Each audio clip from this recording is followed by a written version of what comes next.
Okay, in this video we take a look at yet another problem on Newton's laws, solving problems using free body diagrams. I tend to do these problems in class, but in case you missed class or if you just need to review how we solve this problem, this video is for you. So take a look at it. Example 4-15, it's called an accelerometer. A small mass M hangs from a thin string and can swing like a pendulum. You attach it above the window of your car as shown. What angle does the string make A when the car is accelerating at a rate of 1.2 meters per second squared, and B when the car moves at a constant velocity where V is equal to 90 kilometers per hour. Now part B is actually pretty simple. If I'm not accelerating, then I am in an inertial frame. And if I'm in an inertial frame, then Newton's first law would simply hold. There would be no angle relative to the vertical. And so for letter B, theta would be 0 degrees because A is equal to 0. Okay. The tricky part is letter A. What is the acceleration, what is the angle when the acceleration is 1.2 meters per second squared? Let's go ahead and start this by drawing a couple of scenarios. First, we have this pendulum bob sort of hanging from my rearview mirror, and I'm at rest. I'm sort of waiting to accelerate. If I were to draw an FBD for this here, I would see that the weight force and the tension force would be equal here. It'd be in a state of equilibrium. So the force of tension would be equal to the weight. Now, as I start to accelerate, as the car maybe accelerates towards the left, as shown here, we see that the pendulum bob is going to be pulled off to an angle here. We are in a non-inertial frame of reference here, so we might invent a sort of a force that's acting on this thing, and so it appears to all of a sudden just started to hang off to the side like this. We're really not inventing forces, we're just accelerating now. The tension force is bigger than it was before, and I drew that maybe too big. I'm going to make that a little bit smaller so you can see that how big that tension force is just enough to be able to support the weight, which would be the vertical component of that. That's still equal to the weight here, just like we had over here. But I can't have a vertical component without also having a horizontal component, right? So the tension force grows such that Fty is still equal to the weight, but Ftx is what's producing the acceleration for that ball. Remember, the entire thing, the car, you, the seats, everything has to accelerate at A, the acceleration of that vehicle. In order to do that for that ball, it needs to have an unbalanced force pointed in that direction of acceleration, which is actually the horizontal component of that tension. Our goal here is to figure out the angle theta that pendulum bob will make with the vertical.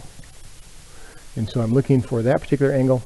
I'm going to use, let's see, if that angle is theta, according to our diagram, I'm going to go ahead and put that angle right there. Okay, so I'm looking for that particular angle.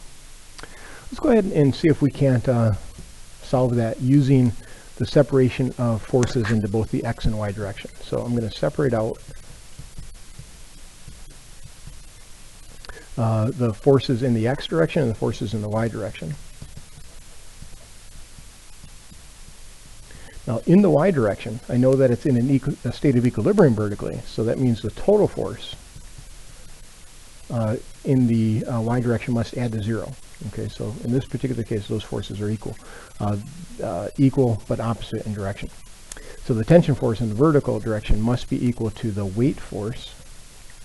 And let's go ahead and write that tension force in terms of Ft times the cosine of theta.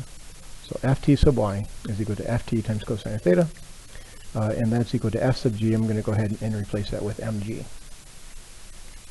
Now I can't go any further with the forces in the y direction. I don't know the tension force, nor do I know the angle. As a matter of fact, I don't even know the weight of this. I don't know that mass either. But so right now I have 3 unknowns with only one equation. Let's see what we can do now by looking at the equations in the x direction. For this one, I see the sum of the forces is always equal to m times a, and here my acceleration in the x direction is not 0. So it will not be equal to 0 here. It's going to be equal to m times the 1.2 meters per second squared. So let's go ahead and write what those forces are. There's only one.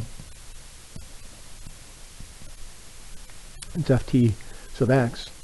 Just like I did over here, Ft times the cosine of theta was equal to the weight force. The horizontal component of this that's the opposite side of that angle. So that'd be ft, opposite side, that'd be ft times the sine of theta would be equal to m times a in the x. Now I have another equation that involves ft and theta. I still have the m in there, but let's see if we can't start to do some substitutions here and see what happens. Let's go ahead and write ft is equal to mg divided by the cosine of theta. And then let's take that and plug that in here and see what happens.